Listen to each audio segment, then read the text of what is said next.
Trillium International School. Chemistry for Grade 9. Unit 1. Objectives. After completing this unit, you will be able to comprehend Dalton's atomic theory and modern atomic theory. Understand the discovery of the electron and the nucleus. Know the terms like the atomic number, mass number, atomic mass, isotope, and electron configuration. Develop skills in determining the number of protons, electrons, and neutrons of atoms from atomic numbers and mass numbers.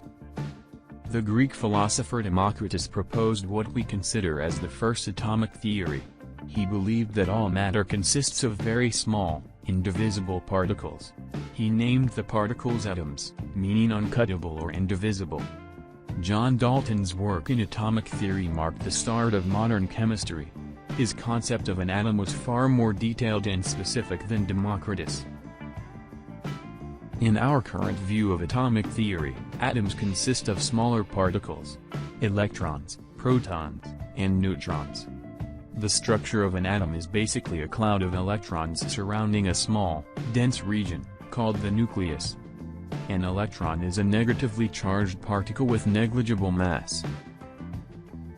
The nucleus was discovered by Ernest Rutherford. Rutherford suggested that the charge and mass of an atom are concentrated in its nucleus and that the nucleus has a positive charge. In current views, the nucleus of an atom contains protons and neutrons.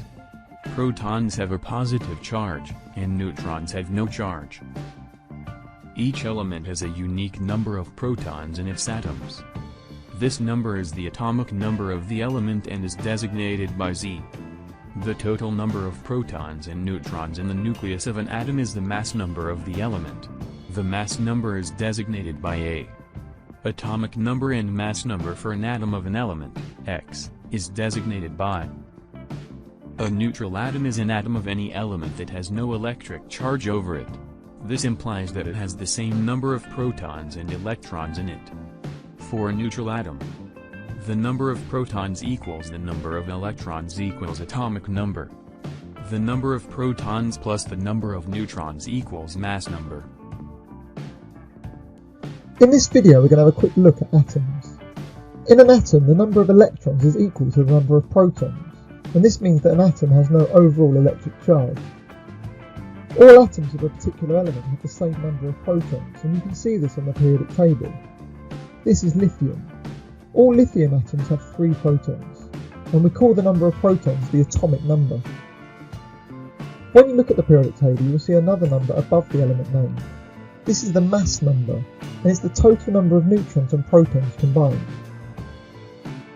As well as using the diagram of an atom to determine the number of protons and neutrons, you can also use the periodic table to draw the structure of an atom. Sodium has an atomic number of 11, meaning it has 11 protons. The mass number of sodium is 23, so therefore to find out the number of neutrons, we simply need to take away the atomic number from the mass number, leaving 12, the number of neutrons. Remember our first rule: for an atom the number of electrons is equal to the number of protons, so therefore we know that sodium has 11 electrons. Though the number of protons in a particular element cannot change, you can change the number of neutrons and electrons. Changing the number of neutrons makes an isotope. Let's take carbon here as an example. Normally carbon has a mass number of 12, consisting of 6 protons and 6 neutrons. By adding an extra neutron we can make an isotope called carbon-13. Another common isotope of carbon is carbon-14, which has 2 additional neutrons. As well as changing the number of neutrons, you can also change the number of electrons. As electrons have a negative charge, losing one gives the atom an overall positive charge. In this example, sodium lost 1 electron and thus gained an overall charge of +1. Here, however, beryllium has lost 2 electrons and therefore gains an overall charge of +2. Thanks, and we'll see you in the next video.